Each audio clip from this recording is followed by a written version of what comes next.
कृषिमा यान्त्रिकरणको अवलम्बन, कृषि कार्यमा परिवर्तन भन्ने मूल नाराका साथ आयोजना हुन गइरहेको नेपालकै पहिलो प्रादेशिक कृषि यन्त्र र प्रविधि सम्बन्धी बृहत प्रदर्शनीमा सहभागी बनौँ। स्थान पोखरा प्रदर्शनी केन्द्र, नयाँ बजार, पोखरा। मिति यही पौष 20 देखि 22 गतेसम्म। समय बिहान 10 देखि 5 बजेसम्म। आउनुहोस्, नेपालकै ठुलो र पहिलो प्रादेशिक कृषि यान्त्रिकरण प्रदर्शनीमा सहभागी बनौँ। नवीनतम कृषि प्रविधि, कृषि औजार एवं उपकरण सम्बन्धी परामर्श लिने अवसरको फाइदा उठाउँ। आयोजक नेपाल कृषि मेसिनरी व्यवसायी सङ्घ नामिया, कृषि पूर्वाधार विकास तथा कृषि यान्त्रिकीकरण प्रवर्धन केन्द्र, कृषि विकास निर्देशनालय, गण्डकी प्रदेश, पोखरा, पोखरा महानगरपालिका। प्रवर्धक प्रधानमन्त्री कृषि आधुनिकीकरण परियोजना।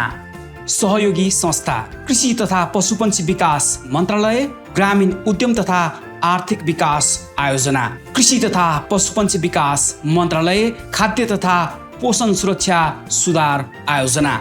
प्रवेश निःशुल्क।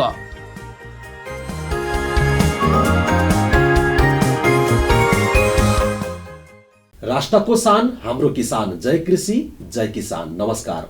हाम्रो किसान टेलिभिजनको कृषि यान्त्रिकरण प्रदर्शनी मेला 2080 विशेषमा यहाँलाई हार्दिक स्वागत छ। म पवन श्रेष्ठ। दर्शकबिन, नेपाल कृषि मेसिनरी व्यवसायी सङ्घ लगायत विभिन्न 4वटा संस्थाको संयुक्त आयोजनामा यही पौष 20 गतेदेखि 22 गतेसम्म पहिलो पटक प्रादेशिक कृषि यान्त्रिकरण प्रदर्शनी 2080 पोखरामा हुन गइरहेको छ।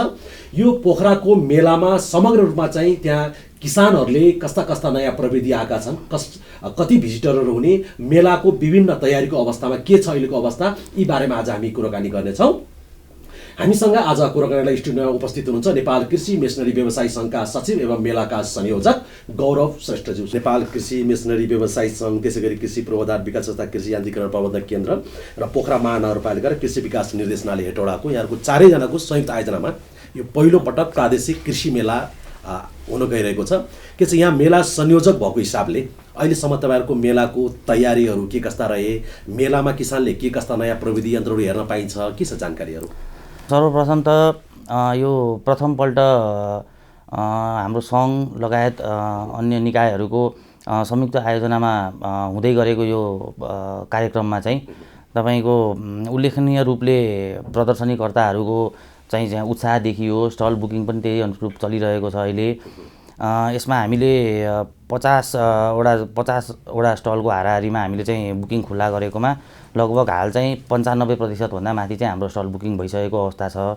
र यसमा चाहिँ विभिन्न सरकारी निकायहरूको तपाईँको सहयोग पनि र उहाँहरूको उपस्थिति पनि रहने छ यसमा चाहिँ। र प्रथमपल्ट यो आयोजना हुन गइरहेको भएर चाहिँ यो प्रदेश स्तरमा चाहिँ कार्यक्रम हुन गइरहेकोमा चाहिँ तपाईँको कृषकहरू लगायत तपाईँको स्थानीय तह हरेक ठाउँबाट चाहिँ जोस एउटा उत्साहजनक रूपले सहभागिताको लागि चाहिँ हामीले अहिलेसम्म चाहिँ त्यो हिसाबको जानकारी पाइरहेका छौँ।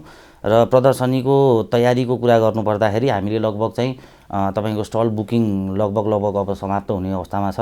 र साथसाथै तपाईँको त्यहाँको अब व्यवस्थापन जुन गर्नु स्थानीय तहमा गर्नुपर्ने व्यवस्थापन छ, व्यवस्थापनमा पनि लगभग सम्झौता गर्नुपर्ने र कता कुन हिसाबले चाहिँ व्यवस्थित गर्नुपर्ने चाहिँ यसको लागि चाहिँ हामीले सरसफाइ अब तपाईँको स्टल व्यवस्थापन हैन यो सबैको लागि चाहिँ लगभग व्यवस्थापन अन्तिम चरणमा हामीले अपेक्षा कति गर्नु भएको छ? भिजिटरहरू कति आउने त्यहाँ मेलामा? समन्वय गरेका गाउँपालिकाहरू, नगरपालिका, त्यस्तै गरिकन तपाईँको कृषि ज्ञान केन्द्र, भेटनरी हस्पिटल र प्रधानमन्त्री आधुनिकीकरण परियोजना लगायतकोसँग चाहिँ गर्दाखेरि हामीले लगभग चाहिँ 50,000को हाराहारीमा चाहिँ भिजिटरहरू आउने चाहिँ आशा राखेका छौँ। अनि पोखराको मेलामा आउने किसान भिजिटरहरूले यहाँहरूको मेलामा चाहिँ के हेर्न पाउने नयाँ कृषि यन्त्रको बारेमा, प्रविधिको बारेमा? यसमा यस्तो छ, अब तपाईँको लगभग देश विदेशमा उत्पादन भएका हैन नेपालमा आयात भएका लगभग हामीले 2000 जति सानादेखि ठुलासम्मको यन्त्र उपकरण प्रविधिहरू चाहिँ तपाईँको प्रदर्शन गर्ने योजना रहेको छ। र साथसाथै चाहिँ तपाईँको यसपटक हामीले चाहिँ अघिल्लो पटक पनि गर्दै आइरहेको मेड इन नेपाल प्याभिलियनलाई पनि यसपालि पनि हामीले चाहिँ निरन्तरता दिएका छौँ। र यसमा चाहिँ अघिल्लो पटक भन्दा चाहिँ यसपटक चाहिँ मेड इन नेपाल प्याभिलियनमा चाहिँ नेपाली उद्योगहरूको सहभागिता पनि वृद्धि भएको छ।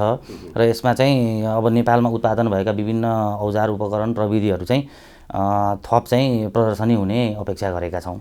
अहिलेसम्म तपाईँले जति मेलाहरूको आयोजना गर्नुभएको छ, किसानहरू आएका छन् होइन, यो मेला आयोजना गरिरहँदा चाहिँ किसानको आवश्यकता, यहाँहरूले देखाउने प्रविधि प्रचार प्रसारमा चाहिँ यसले गर्दा त्यो आवश्यकताहरू मिट भएको छ? अवश्य पनि। तपाईँको हामीले जुन 2037 सालमा तपाईँको चितवनको नारायणी नदीको किनारबाट सुरुवात गऱ्यौँ यो प्रदर्शनीको क्रम, यो हालसम्म आउँदाखेरि तपाईँको देशमा चाहिँ जुन कृषकहरूमा होइन अथवा अन्य कृषिकर्मीहरू सबैकोमा चाहिँ तपाईँको यो प्रदर्शनीको मार्फतबाट चाहिँ धेरै चाहिँ तपाईँको हामीले ज्ञान चाहिँ वितरण गर्न सकेका छौँ। उहाँहरूलाई नयाँ प्रविधि, नयाँ कृषि औजार उपकरणहरू लगायत चाहिँ अब कृषिलाई कसरी चाहिँ तपाईँको भनौँ न व्यावसायिकतातर्फ लाने, जुन हामी अब निर्वाहमुखी अवस्थामा थियौँ। लगभग आजबाट हामी 10 वर्ष अगाडि फर्केर हेर्दाखेरि लगभग नेपालमा व्यावसायीकरण खासै थिएन र यतिन्जेलको दौरानमा चाहिँ हामीले कृषिमा चाहिँ तपाईँको व्यावसायीकरण भएको पनि देखेका छौँ। साथसाथै तपाईँको अब सरकारको लगानी, त्यसपछि गरिकन कृषकहरूको उत्साह होइन, अब अहिले विभिन्न ठाउँमा हामीले केही प्रोडक्टहरू चाहिँ हामीले निर्यात पनि गर्दै गरेको भन्ने कुराहरू आएको छ होइन। यसमा चाहिँ हामीले समग्रमा अन्य कृषिमा प्रयोग हुने मल बिउ विषादी होइन अन्य प्रविधि बाहेक चाहिँ यान्त्रिकरणले पनि प्रमुख भूमिका खेलेको र यसमा चाहिँ प्रदर्शनीबाट चाहिँ हामीले चाहिँ जनस्तरसम्म चाहिँ यसको चाहिँ एउटा चाहिँ आधारभूत ज्ञान चाहिँ फैलाउन सकेको चाहिँ महसुस गरेका छौँ। किसानको आवश्यकता एकातिर हुन्छ र यन्त्र प्रविधिहरू चाहिँ अर्कै हामी ल्याएर दिइरहेका हुन्छौँ। यो मेलामा त्यो नीति सम्बन्धी पनि समस्यालाई केही हदसम्म त्यसलाई छलफलको विषय बनाउन सकिने अथवा त्यो नीति निर्माताहरू सबैको सहभागिता उपस्थिति, किसान पनि स्वयं आफै आउने भएको हुनाले यो विषयमा केही छलफल गर्न सकिने विषयहरू सोच्नु भएको छ? कृषकहरूको आवश्यकता अथवा माग एउटा होइन, उहाँहरूले अर्कै प्रविधि लानु भएको छ भन्ने चिज चाहिँ त्यो गलत हो जस्तो लाग्छ मलाई। किनभने आवश्यक भएर नै कृषकहरूले लिनुहुन्छ होइन। र यसमा कस्तो छ भन्दाखेरि अब विभिन्न सामग्रीहरू चाहिँ अब नेपालको भूगोल, भौगोलिक अवस्था, यहाँको खेती प्रणाली अनुसार चाहिँ केही सामग्री चाहिँ ठ्याक्कै अब नेपाल सुहाउँदो नहुन सक्ला होइन।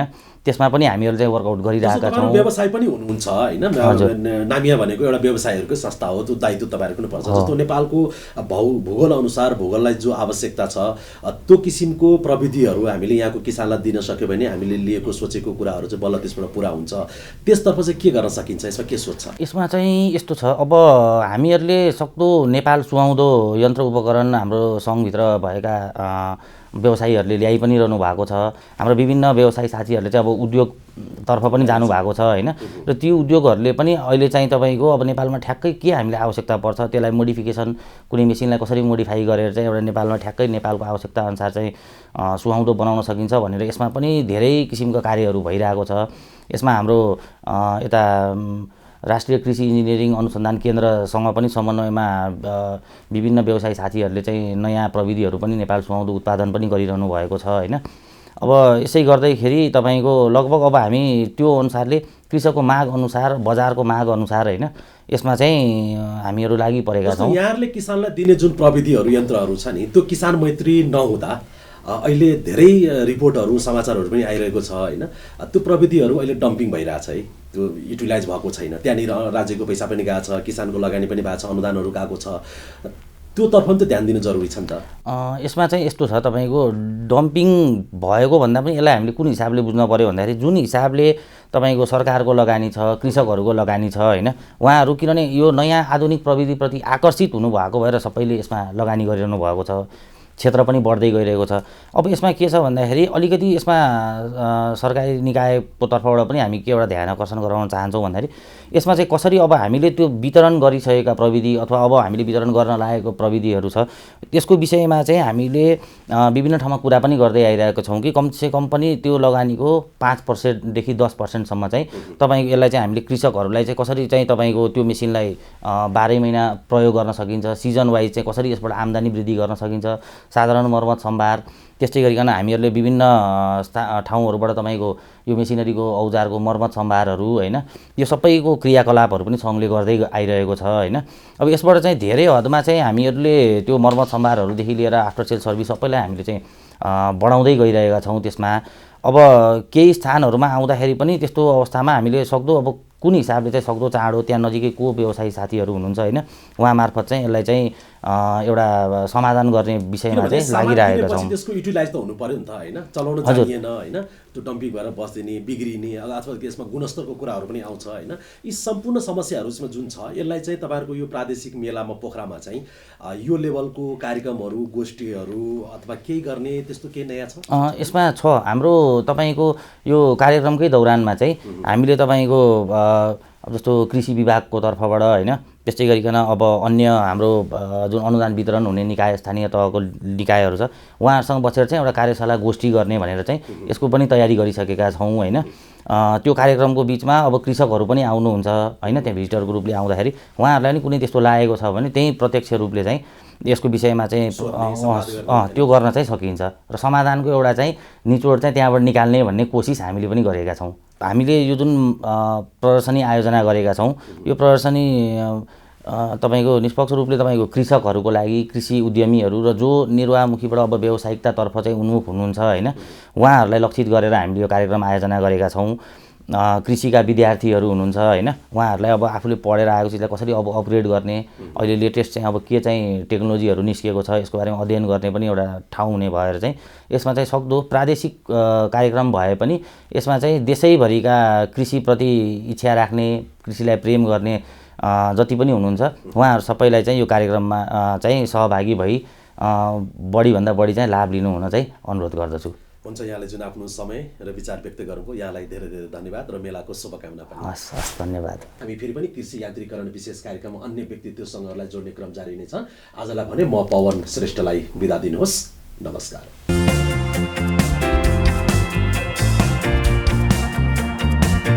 कृषिमा यान्त्रिकरणको अवलम्बन, कृषि कार्यमा परिवर्तन भन्ने मूल नाराका साथ आयोजना हुन गइरहेको नेपालकै पहिलो प्रादेशिक कृषि यन्त्र र प्रविधि सम्बन्धी बृहत प्रदर्शनीमा सहभागी बनौँ। स्थान पोखरा प्रदर्शनी केन्द्र, नयाँ बजार पोखरा। मिति यही पौष 20 देखि 22 गतेसम्म। समय बिहान 10 देखि 5 बजेसम्म।